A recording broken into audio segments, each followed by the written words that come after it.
What's going on, guys? Alvin Estacio here with FlytPath.com. Now this will be a quick video mainly because I just want to highlight one new feature on the Air 2S that I didn't really think about being that important when I first started flying it, and when the app was updated I was like, great, I see that the feature's there, but I didn't really understand exactly how important it was until I actually started flying the other one, when I started flying the Air 2 again and also the Mini 2. And sorry, it's a little bit loud, of course, because the Air 2S is on, so of course the mic's gonna be picking up the sound of the drone.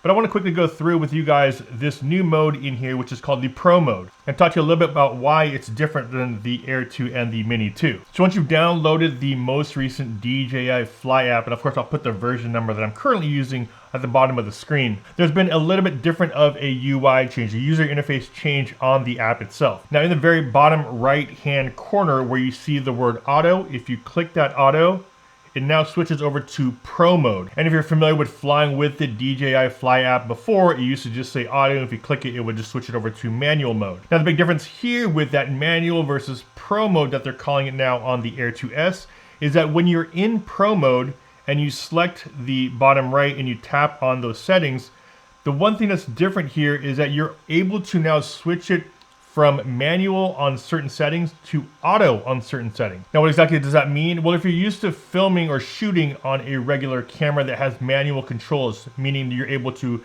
change everything from the aperture, shutter speed, the ISO, white balance, you're normally able to change those independently on something like a standard camera. Well, on the Air 2 and on the Mini 2, you're not able to change those out individually. You're either going into auto mode where the camera chooses everything, or you go into manual mode, which allows you to choose one or the other, but not let you choose auto on some of the other settings. So let me explain here on the Air 2S exactly what that means. Now, if I click on that bottom area and I already go to storage, of course I could pick if I want to do internal storage or external, which means I have using the internal 8 gig or my SD card. On the next one here, we have the frame rates if I want to shoot 5K 30, 4K at 60 or whatever settings I want. White balance. So white balance, I can actually let it be auto, which means the camera will choose the white balance while it's up there flying. You normally want to be able to set that manually. So once you go out in the air and you choose your white balance, you normally want to lock that in by unclicking that and then setting the white balance manually. So if I'm outside and it's like 5500 Kelvin, I want to lock it there. So now the white balance won't change. But what's great about this new Pro mode is that if I go over to shutter speed now, it's in manual mode. So it's set at 1/30th of a second. So if you're using things like ND filters and you want it to be locked in at 1/60th of a second because you might be shooting at 4K or 5K at 30, and you want to lock in that shutter at 1/60th, now you can do that. You put it to 160 and now it's locked in there. So now the shutter won't move at all. But what's great about the Pro version now on the Air 2S is that my ISO, I can actually leave my ISO at auto, which means it can fluctuate and give me a better exposure as it's flying around.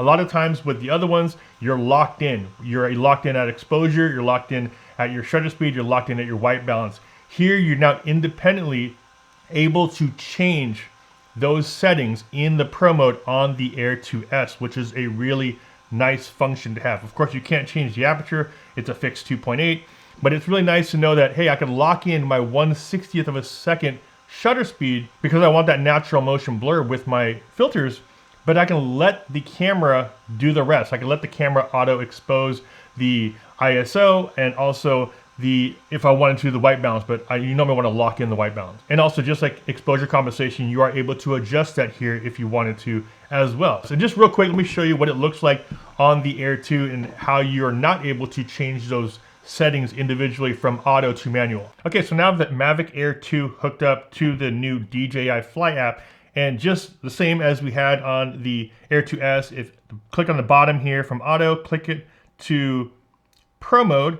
Now if I click on those settings here, now you can see I don't have that ability to have auto. Now if you do want to keep your shutter speed at 1/60th like we talked about, I can't now go into ISO. I have to set that ISO and lock it in, whether it's 100, 200, 400. I have to lock that in. So if you're out there flying and you're flying at 1/60th of a second and your shutter speed at 200, and all of a sudden you make a turn and you go around and the ISO is going to be cranked up too high or too low, you're going to have some difference in there as far as the exposure goes. So you're not able to switch that exposure, the ISO, over to auto, where here you're able to do that. Now, if you do shoot with like an SLR camera, you do have those manual controls. It reminds me of something like shutter priority when you're shooting with a regular camera. Now, we don't have an adjustable aperture here, so we don't have that aperture priority, but it does remind me of that shutter priority. So if I want to set my shutter speed at 1/60th of a second, I could do that and then have everything else in auto mode on the Air 2S. Here, we're kind of locked in, so you're not able to change out the white balance. White balance can be auto. That's pretty standard on all of those. But when it comes down to shutter speed, 1/60th is now fixed if I leave it this way.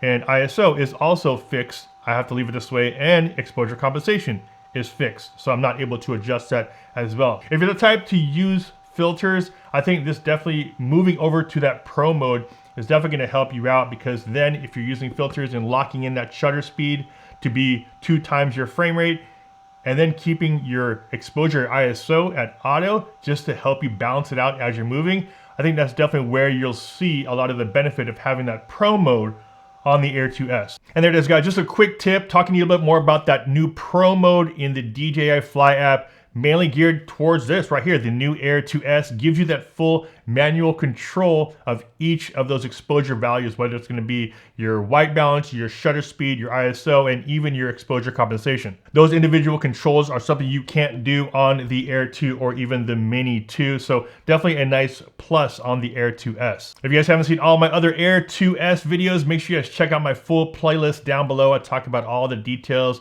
about this new drone. And of course, if you got some value from this video, a big like would be much appreciated. And also don't forget to subscribe, hit that bell to be notified when I post new videos. This is Ultra Anastacio with FlytPath.com. I'll see you guys in the next one. Take care.